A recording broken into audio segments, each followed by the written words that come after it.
ಶಿವಗಾಮಿ, ಹ? ಏನಾಯ್ತು? ಆ ಪಕ್ಕದ ಮನೆಯವ್ರ ಕಟ ಜಾಸ್ತಿ ಆಗೋಯ್ತು ಅಶೋಕ್. ಸುಮ್ನೇನೆ ಇರಲ್ಲ, ಹೇಳ್ದೆ ಕೇಳ್ದೆ ಮನೆ ಒಳಗ್ ಬಂದ್ಬಿಡೋದು. ಏನೇನೋ ಮಾತಾಡ್ತಾರೆ, ಇರಿಟೇಟ್ ಆಗತ್ ನನ್ಗೆ. ಮೊನ್ನೆ ಬಂದು ದೇವಸ್ಥಾನದ ಪ್ರಸಾದ ಕೊಟ್ರು. ರೇಷನ್ ಇಲ್ಲ, ಅಡ್ಗೆ ಮಾಡಕ್ ಆಗಲ್ಲ ಅಂತಂದ್ರೆ ದೇವಸ್ಥಾನದಲ್ಲಿ ಫ್ರೀಯಾಗಿ ಊಟ ಹಾಕ್ತಾರೆ, ಹೋಗಿ ಅಂತ ಹೇಳ್ತಾರೆ. ಈಗ ಯಾವ್ದು ಟೆನ್ಷನ್ ಅಲ್ಲಿ ನನ್ನನ್ ಪಾಡಿಗಿದ್ರೆ ಗೂಳಿ ತರ ಮನೆ ಒಳಗ್ ನುಗ್ಗಿ ಆಫೀಸ್ಗೆ ಯಾಕೆ ಹೋಗಿಲ್ಲ, ಅದ್ಯಾಕ್ ಹಾಗಿದೆ, ಇದ್ಯಾಕ್ ಹೇಗಿದೆ ಅಂತ ಬಂದು ನನ್ ತಲೆ ತಿಂತಾರೆ. ಸರಿಯಾಗಿ ಬೈಕ್ ಕಳ್ಸಿದ್ದೀನಿ ಅವ್ರನ್ನ. ನಿನಗೆ ಮಿಡಲ್ ಕ್ಲಾಸ್ ಜೀವನ ಅನುಭವ ಇಲ್ವಲ್ಲ ಶಿವಗಾಮಿ, ಅದಕ್ಕೆ ಇರಿಟೇಟ್ ಆಗ್ತಿದೆ. ಮಿಡಲ್ ಕ್ಲಾಸ್ ಜೀವನದ ಬ್ಯೂಟಿನೇ ಇದು. ಪಕ್ಕದ ಮನೆಯವರು ಸಂಬಂಧಿಕರಿಗಿಂತ ಹತ್ರ ಆಗ್ತಾರೆ, ಕಷ್ಟ ಸುಖ ಎಲ್ಲದರಲ್ಲೂ ಭಾಗಿಯಾಗ್ತಾರೆ.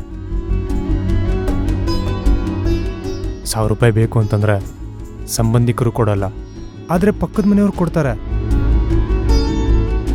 ಮನೆಯಲ್ಲಿ ಸಕ್ಕರೆ, ಟೀ ಪುಡಿ, ಕಾಫಿ ಪುಡಿ ಇಲ್ಲ ಅಂತಂದ್ರೆ ನಾಚಿಕೆ ಬಿಟ್ಟು ಪಕ್ಕದ ಮನೆಯವ್ರ ಹತ್ರ ಕೇಳ್ಬೋದು. ಅವರೇನೂ ತಪ್ಪು ತಿಳ್ಕೊಳ್ದೆ ಕೊಡ್ತಾರೆ ಗೊತ್ತಾ. ಹಾಗೆ ಅವ್ರಿಗೆ ಅವಶ್ಯಕತೆ ಇದ್ದರೆ ನಮ್ಮನೆಗೆ ಬಂದು ಇಸ್ಕೋತಾರೆ.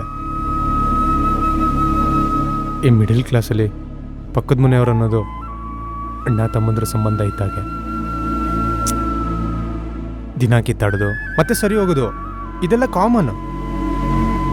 ನಮ್ಮ ಮಧ್ಯೆ ಏನೇ ಜಗಳ ಇದ್ರು ಬೇರೆಯವ್ರು ಬಂದು ನಮಗೆ ತೊಂದರೆ ಕೊಟ್ರೆ ಅವ್ರು ಬಂದು ಸಹಾಯ ಮಾಡ್ತಾರೆ ಗೊತ್ತಾ. ನಮ್ಮ ಮನೆ ಕೀನ ಅವ್ರನ್ನ ನಂಬಿ ಕೊಟ್ಟೋಗ್ಬೋದು. ನಾವು ಬರೋವರೆಗೂ ನಮ್ಮ ಮಗುನ ನೋಡ್ಕೊಳ್ಳಿ ಅಂತಂದ್ರೆ ಅವ್ರ ಸ್ವಂತ ಮಗು ಥರ ಊಟ ಕೊಟ್ಟು ನೋಡ್ಕೋತಾರೆ. ಇದೆಲ್ಲ ಕಾಮನ್, ಒಂದೊಂದ್ಸಲಿ ಆಗತ್ತೆ ಶಿವಗಾಮಿ. ಆದರೆ ಅವ್ರಿಲ್ದೆ ನಾವಿಲ್ಲ. ನಮ್ಮ ಸಂಬಂಧಿಕರು ಸಂಬಂಧ ಕಳೆದೋದ್ರು ಪಕ್ಕದ ಮನೆಯವ್ರ ಸಂಬಂಧ ಕಳೆದೋಗಲ್ಲ.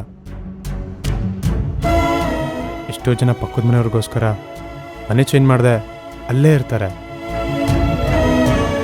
ನಮ್ಮ ಮನೆ ಮಕ್ಕಳು ಅಣ್ಣ ತಮ್ಮದ್ರಿಗಿಂತ ಪಕ್ಕದ ಮನೆ ಮಕ್ಕಳ ಜೊತೆ ಅನ್ಯೋನ್ಯವಾಗಿರ್ತಾರೆ.